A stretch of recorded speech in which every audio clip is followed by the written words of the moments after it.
In today's video, we're going to be talking about tips on learning how to sit the trot. Thing that a lot of people don't learn when learning how to sit the trot is that you need a push with your seat. This doesn't need to be aggressive once you start to get more supple, but when you're learning, it can be helpful for you to do something called fix your seat. If you want to learn more about work in hand and how to get a more harmonious relationship with your horse and learn how to communicate in harmony with your horse, check out our online Harmony in Hand course. The link is in our bio on the Instagram.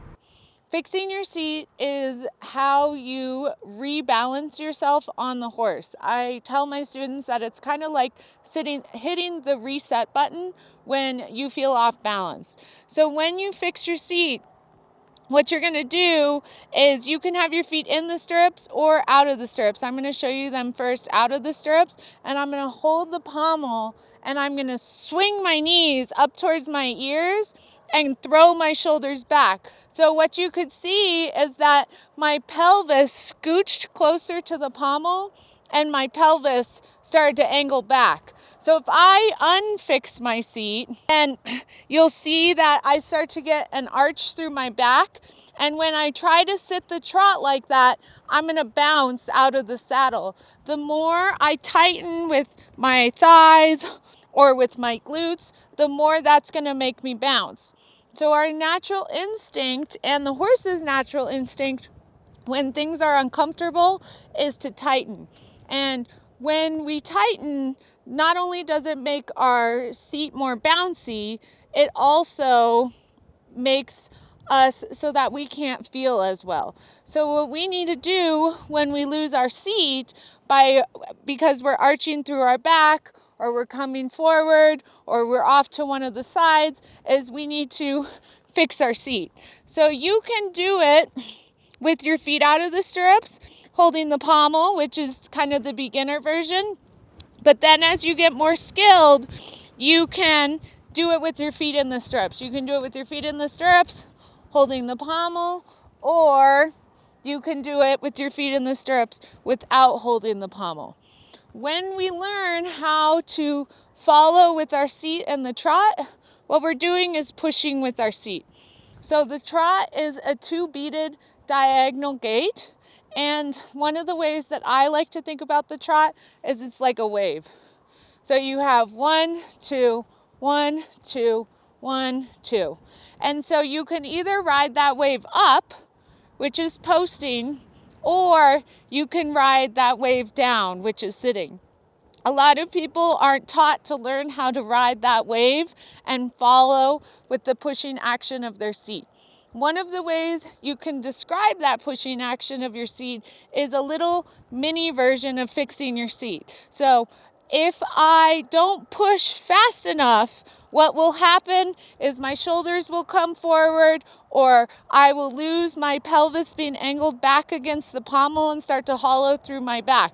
If I'm not pushing fast enough, or if I'm off balance, then what I need to do is fix my seat. As you get more skilled at this, you don't necessarily have to always do a big fix your seat.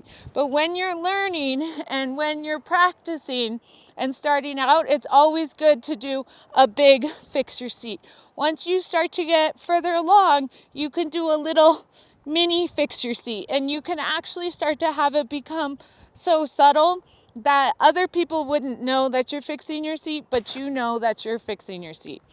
So I'm going to go ahead and ask this mare to trot.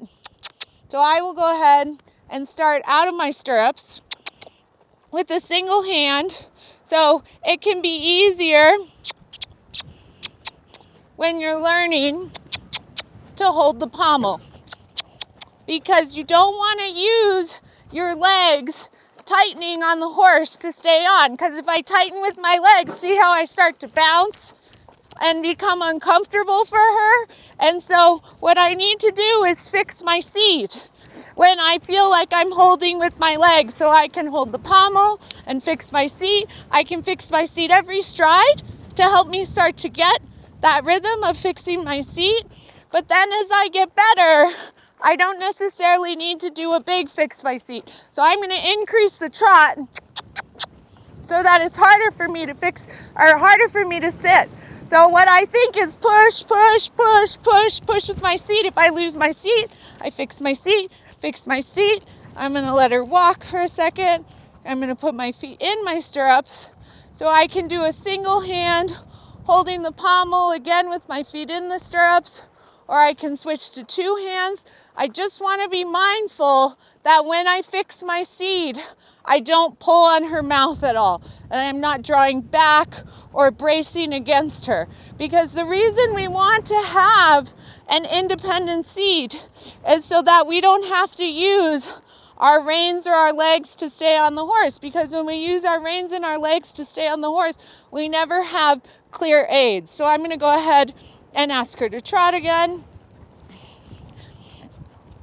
And so I'm going to fix my seat, fix my seat, fix my seat. So you can see when I put my hand on my back that I have this scooping motion. So what I think, and I tell my students when I'm starting, is push, push, push with the seat. So I can do a big fix my seat, or I can do a small, pretty much invisible fix my seat. But anytime, again, I tighten or I lean forward, see how I start to bounce on this horse's back. And so when that happens, I want to fix my seat and think about following the motion downwards and forwards. So thanks for watching, and those are our tips on learning how to sit the trot. If you have any questions, feel free to leave them in our comment section.